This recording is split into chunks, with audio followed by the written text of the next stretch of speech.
and then how it's acclimated itself through our society from the time of our creation to until now. And I'm going to bring more of it next week. We're going to get into more of it next week. I'm going to answer some questions now from listeners. Questions for your show. All right. Do you think they will use Romans 13 to implement the mark of the beast? Yeah, they're going to use Romans 13. They're going to use it to have the churches obey the government, because it's one of Paul's famous masterpieces where he overrides God and tells the Christians they must obey the government. When God says we obey him, we obey the government until it conflicts and contradicts what he says, and then we stay with him and ignore the government. But they're going to leave that part out. And so, yeah, they'll use it. They're already training pastors on how to condition their churches to blindly follow the New World Order. Second question, have you ever run the Bible code on this Fabrice back who falsely slandered you with his so-called codes? No, I don't pay attention to that whole Satanist faction over there. That's all they are. I mean, basically running the codes today on the internet. You have Rosicrucians, even the CIA is getting into it. Have been for a long time. They don't know how to analyze codes. They don't even know how to interpret them. I don't go to anybody's sites. I don't read what they have to say.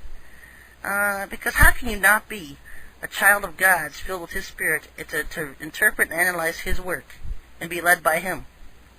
And so no, I don't even give them my 2 cent time a day. Question from a listener. I got a letter from Benny Hinn Ministries that talked about famine of all things, and how God would protect His people. It just seems as though He's convincing people to do nothing when the famine comes. I saw clearly what He was trying to do and thought it was funny. What do you think? But that's basically the mentality of the churches today. Oh, God will take care of us. Really? Yeah, if you get off your butt and do something. I know His warriors, the people I hang out with, aren't sitting on their butts and doing nothing. Yeah, God's taking care of us because He's telling us what to stock up on, providing ways for us to do it, leading us in our knowledge of how to do things. That's how He takes care of His people. These people are just waiting for a free ride through it or something. The churches are just so numbed down and dumbed down by these false ministers of Satan acting as pastors.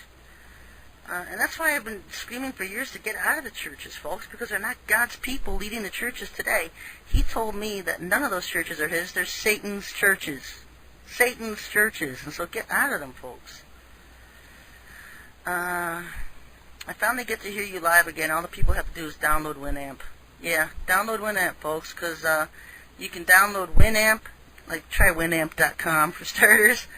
And then the file, at the very top tab, file, you click on that and you can type in the URL to my radio show and get it direct. And so, yeah, if you're having problems with the show, just download Winamp. There's also links on my other websites, like I said, if you're having trouble. If you have a question for the show, you can just send it to SherryTalkRadio at yahoo.com. I'm only going to be on for probably a few more minutes. Try to keep these shows a lot shorter. I don't take breaks. I'm not here as a greed ministry or a commercial ministry. I know I've done interviews with folks and you talk 10 minutes and go on commercial breaks for 15 minutes, and I'm not into that. I'm just here to speak what the Lord has me to say, and His people support this ministry for the last 3 or 4 years. I've been on the radio, and that's been okay for me. I don't need all these commercial breaks and stuff. I know it also gets tiring sitting there listening for almost an hour because you're glued to your seat and you don't want to get up. Then you got to listen to the archives tomorrow night, and as soon as I get them up and hear what you've missed. And so I'll try to keep these shows under an hour. Also makes it easier for me to upload later. Some of you have complained about the quality of the upload shows. Well, folks, you know what? Most of the Lord's people don't have these updated world-class fast computers that are on the market. Some of you are still on dial-ups, and so the lowest I can record these at and upload them at, that's what I do, is so that the people with computers that are still on modems and stuff can access my shows. Perhaps I could do it 2 different ways, and for those with high-speed access and those with modems, but that just takes up a lot of space on my website too, and so, I don't think it's killing anybody that you can't hear me in pristine CD quality. as long as you can hear me. And I know a lot of large folks that just don't have really updated, up-to-the-minute computers. Question, email, comment from a listener. Hello, Sherry. I'm very glad you're back and feeling better. My girlfriend and I have been trying to open up our families to the truth, and all they do is think we are nuts.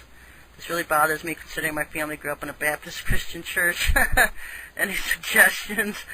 Yeah, I was in the same boat. I grew up Baptist for, umpteen years. The whole time I was growing up in a Christian home, I was Baptist for 18 years before I left home.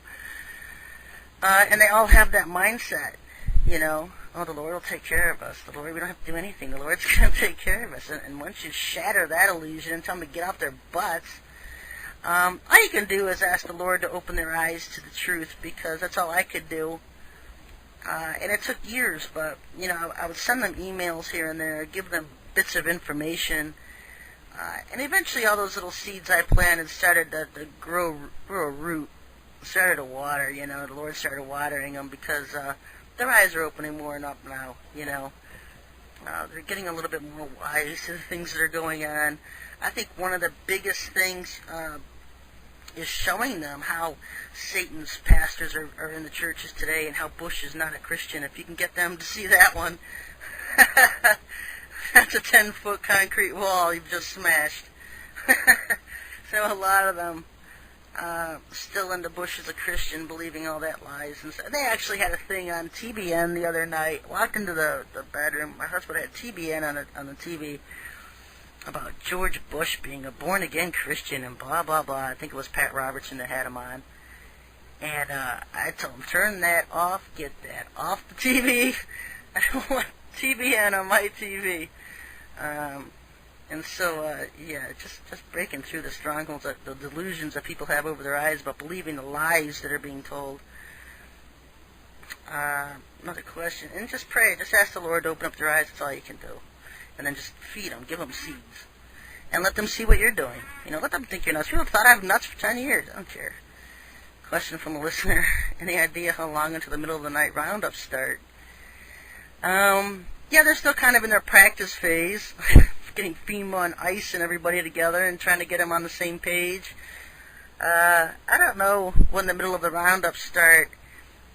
I guess I'll either be one of the first to see that and then not be here to warn you, or hearing from others about trains running in their cities and people disappearing, and then I can tell you what's going on. It's going to happen one way or the other. So just wait until the next catastrophe, when they start doing government relocation like they did for Katrina. Where's all those people? It started back then. It hasn't gone anywhere. It just started back then. It's just been hush-hush since then. What happened to all those thousands of parents from Katrina that were rushed into FEMA camps to be taken care of? And, they give you this illusion, we're going to give them a warm place to stay and food, and then you hear the descriptions of the camps they're being shuttled into, and there's guards and locks and gates, and they can't leave. And what kind of a home is that? It's a prison, folks. And then you never hear about it again. You never hear from those people again. So it hasn't, it started a long time ago.